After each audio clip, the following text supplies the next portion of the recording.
Welcome back to another Literalist reaction video. With me, as always, my buddy John Doe. Hey, Mm, hey Dave, how are you today?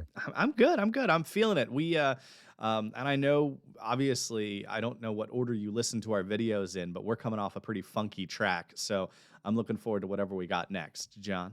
There will be no funk. This is a funk-free track, Well and then. but however, as we're sticking with the middle '70s. That's when music hit its prime. I think you talked about that hump in another video. We're at the hump of music quality Okay. right now. We're at the peak. So this is 1976. The album this is on is called A New World Record, and to me it was because when I first heard this record, I became a fan of this band. The song is "Livin' Thing," and the band is Electric Light Orchestra. Okay. I feel like my mom has Christmas albums by them. Is that They true? have never done a Christmas album. Trust me. What am I thinking of? Mannheim You're Steamroller. I'm thinking of Mannheim Mannheim Steamroller. Steamroller, and there's a couple that might remind you of that. And my kids always thought that this was a soft rock band. I Hmm. beg to differ. All right, well, let's check it out. Livin' Thing by the Electric Light Orchestra. They got the orchestra nailed. Hmm. And that's band members. They have a cello and violinist in the band. Trumpet. Yep. Sailing away on the crest of a wave, it's like magic. Oh, rolling and riding and slipping and sliding, it's magic. And you and your sweet desire, you took me. Oh, higher and higher, baby. It's a living thing. It's a terrible thing to lose. It's a given thing. What a terrible thing to lose. I'm thinking of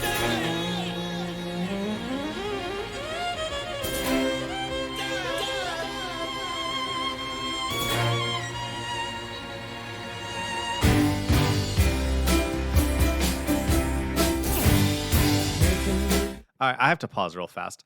Um, so far, I almost feel like the violin was playing like a Middle Eastern style tune, and then you have the guitar coming in with a Hispanic style tune, and the trumpets as well. It's like they're all playing a different genre of music, and yet they fit together flawlessly. Yeah. You'll get that.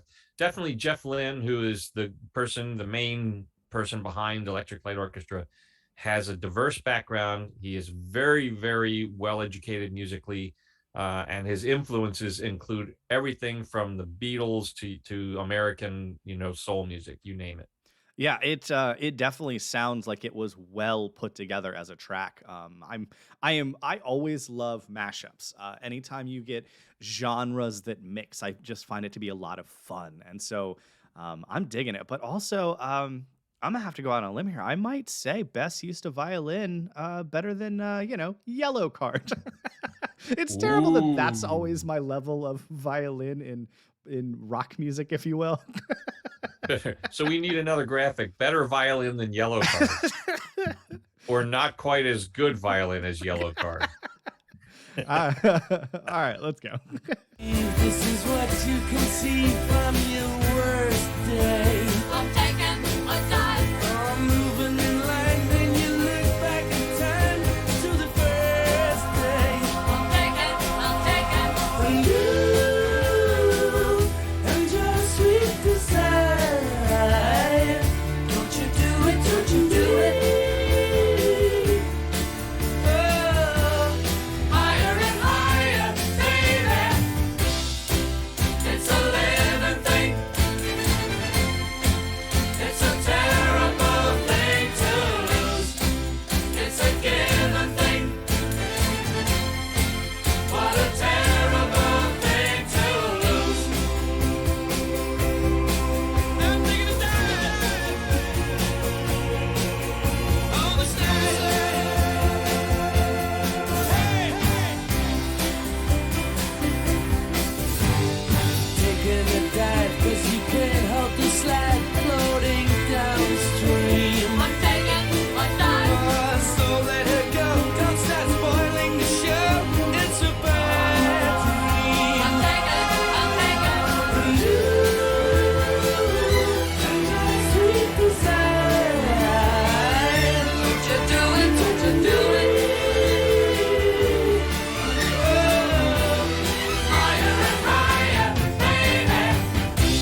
All right, that was good, is what I mostly have to say about that. That was very enjoyable. Um, I feel like the music was full. I'm sure that's not a technical term. I bet you some smart person, much smarter than me, has the real term for this, but I, it I felt might like, I might use the term layered.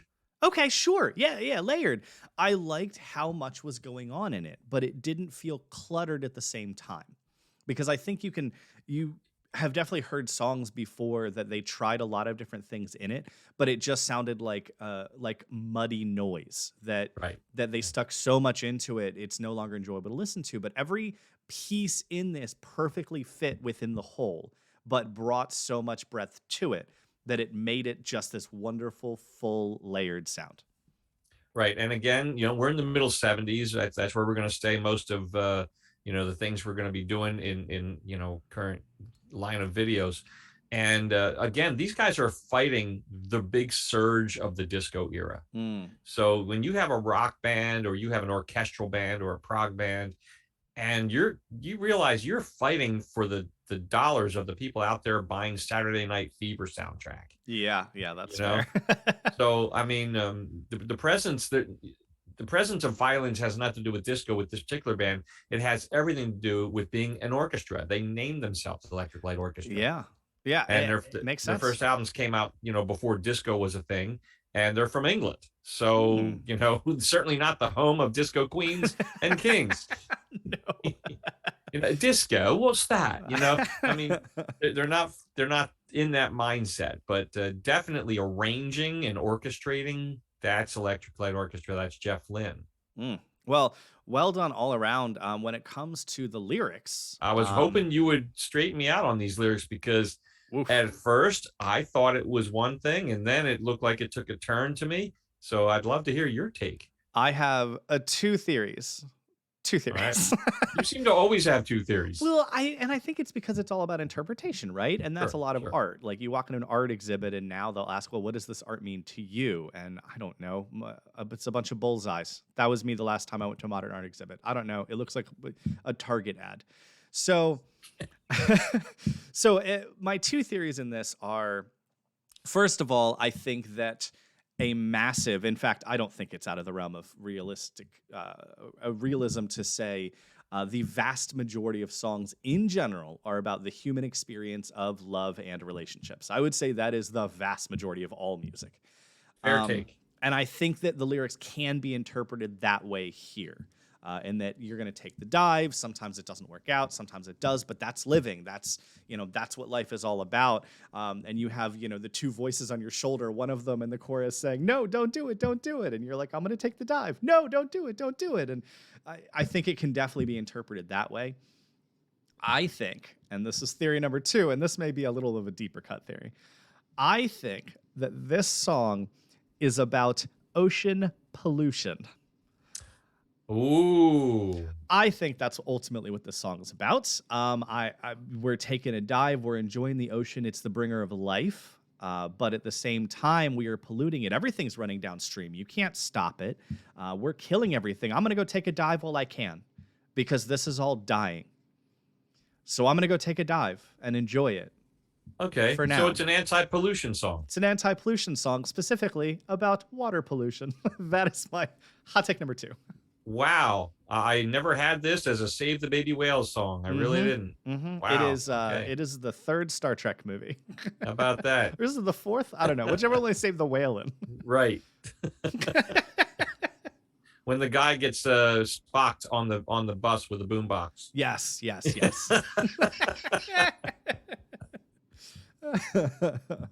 Anyway, All right. not saying either of these theories is correct. These are my two theories. Well, you've heard it. It's a mixture of orchestration and a poppy little tune with apparently, potentially, a very good moralistic anti-pollution of the sea message behind it. Is it a playlist? Yes. Hey! Yes, it is indeed. I think musically alone, like any song, and of course, and this is the sad truth of music, most of music in your life is going to be heard, but not necessarily listened to. Because you put something on and you're doing the dishes. You're often, it's what you put on in the background while you do other things. And this song musically is so much fun. It would be an excellent thing to have in the background of a dinner party that I would go to, where I thought we were all wearing pajama pants, but it turns out only I was wearing pajama pants, and I'm still unbothered by this fact. Okay. And of course, I would be in the tuxedo at that same party. And we both look down on each other's With- choices. very, very lowly. Very lowly. Meanwhile, the people in blue jeans are just trying to have a good time and ignore us. Well, someone's got So- to. So if Dave got it right, let us know in the comments. If Dave got it wrong, let us know in the comments. And where should we go with Electric Light Orchestra for Dave next? You tell me, and I'll decide. But I am listening. I'm listening.